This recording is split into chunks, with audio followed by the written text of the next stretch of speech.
Hello friends, welcome to my channel Bulls and Bears Talk. यहाँ छुट्टी थी तो मैं एचडीएफसी बैंक को एनालाइज करने की कोशिश कर रहा था आप सब लोगों के लिए और मेरी टीम के लिए। तो क्योंकि एचडीएफसी बैंक का इस वीकेंड रिजल्ट है तो उसका एनालिसिस अभी ज़रूरी बनता है। तो जो मुझे एनालिसिस में दिखा वो मैं शेयर करना चाहता हूँ जस्ट फॉर एजुकेशनल पर्पस।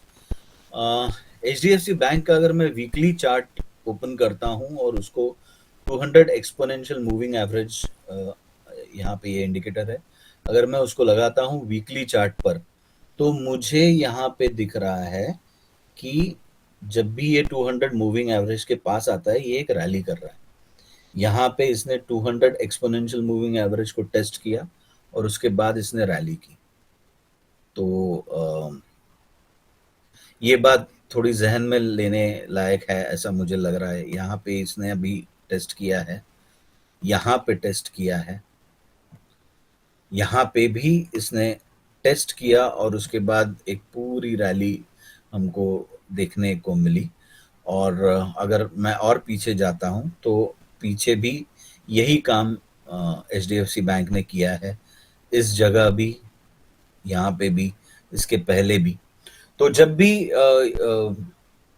ये प्राइस वीकली में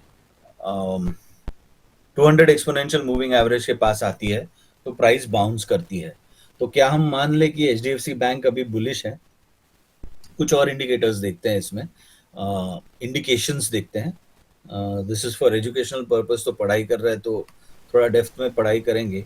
इसका जब मैं 1 आवर चार्ट देख रहा था, यहाँ पे अगर हम पकड़ के चले, ये एक डाउन ट्रेंड है, ये एक डाउन ट्रेंड है, और इधर इसने daily moving average, exponential moving average, 200 exponential moving average को इसने टेस्ट किया और ये ऊपर जा रहा है। पर जाते हुए ये एक पैटर्न, बुलिश पैटर्न बना रहा है, जो हम लोगों में बोला जाता है कि इन्वर्टेड हेड एंड शोल्डर। तो जब भी डाउन ट्रेंड का एक एंड होता है तो एक inverted head and shoulder generally trend reversal pattern बनता है।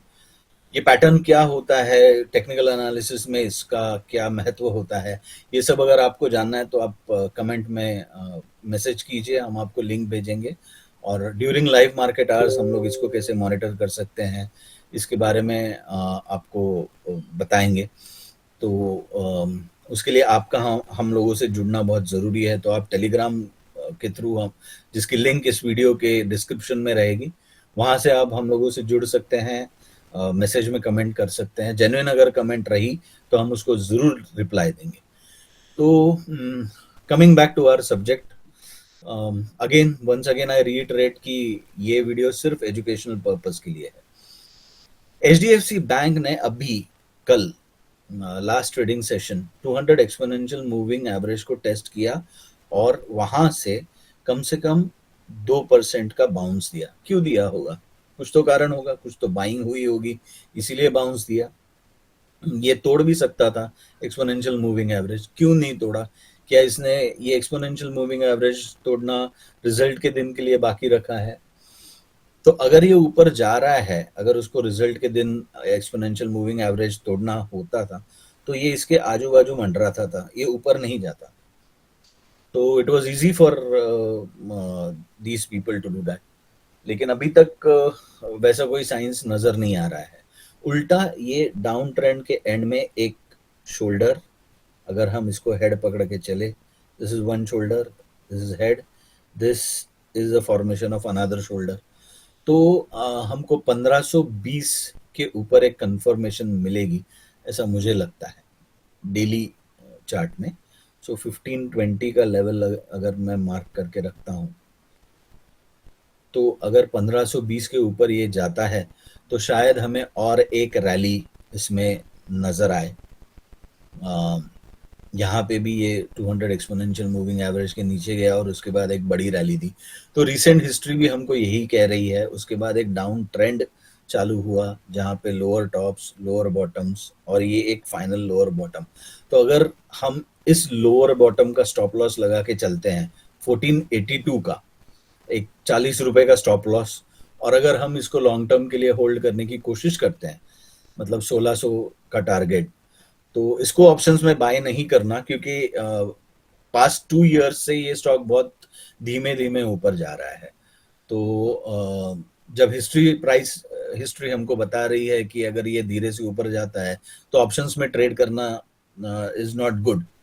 So you can trade it in cash with a stop loss of 1482 और टारगेट 1600 प्लस के हो सकते हैं आपके।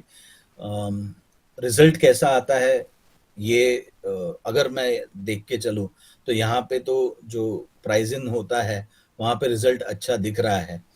तो अगर रिजल्ट अच्छा आता है और प्राइस और शूट होती है तो हमको फायदा ही होगा।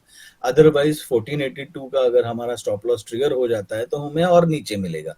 सो ये दो चीजें हम लोग पॉसिबिलिटी और probability, because stock market is a complete game of probability, तो ये प्रोबेबिलिटीज हम लोग रख सकते हैं। और एचडीएफसी बैंक को ट्रेड करने के बारे में on a bullish side, bulls का टॉक है ये, नॉट अ बेयर स्टॉक, तो ऑन अ बुलिश साइड हम एचडीएफसी बैंक को कैश में, सिर्फ कैश में ट्रेड करने की सोच सकते हैं। Again this video is only for educational purpose, ये कोई टिप्स या रिकमेंडेशन नहीं है। पर जो मैं ये चार्ट पे देख पा रहा हूँ वो मुझे आप लोगों के साथ शेयर करना था। बाकी लाइव मार्केट में ये प्राइजेस कैसे रिएक्ट करती है, कौन से पॉइंट पे लाइव ड्यूरिंग मार्केट आवर्स हमको अच्छी एंट्री मिल सकती है, अगर इस सब बारे में जानने की आपकी जिज्ञासा होगी तो हमें ज़रूर कमेंट में अपना सजेशन भेजिए। हमारी टीम आपसे कांटेक्ट करेगी या आपको टेलीग्राम थ्रू हम लोग मैसेज भेजेंगे और आप हमसे जुड़ सकते हैं ड्यूरिंग मार्केट आवर्स। तो hope this educational video helps you and it is good for HDFC bank. अगर ये ऊपर जाता है तो ये बैंक निफ्टी को भी ऊपर लेके जाएगा, तो it is good for overall Indian markets. So let's hope for the best. और ये दिख तो रहा है यहाँ पे चार्ट पे बुलिश, और जनरली इतने साल की 10-12 साल की हिस्ट्री जो हमने वीकली चार्ट में देखी है वो जनरली चैलेंज नहीं होती है, वहाँ पे हमको कोई अपॉर्चुनिटी मिलती ही है, मार्केट इतने जल्दी चेंज नहीं होता है। तो यहाँ पे हम लोग देख रहे हैं कि अभी अभी इसने टेस्ट किया है 200 एक्सपोनेंशियल मूविंग एवरेज। यहाँ पे भी कोविड क्रैश में इसने इसके पहले अच्छी तरह टेस्ट किया था 200 एक्सपोनेंशियल मूविंग एवरेज और उसके बाद बड़ी रैली दी थी। उसके पहले भी ये जब भी 200 exponential moving average weekly chart पे आया है तो इसने रैली दी है। तो consult your financial adviser for all these purpose. I am not a SEBI registered analyst, लेकिन ये मेरा ओपिनियन है, शायद इससे आपको कोई लाभ हो। तो हम लोग लाइव मार्केट में जरूर मिलेंगे। धन्यवाद।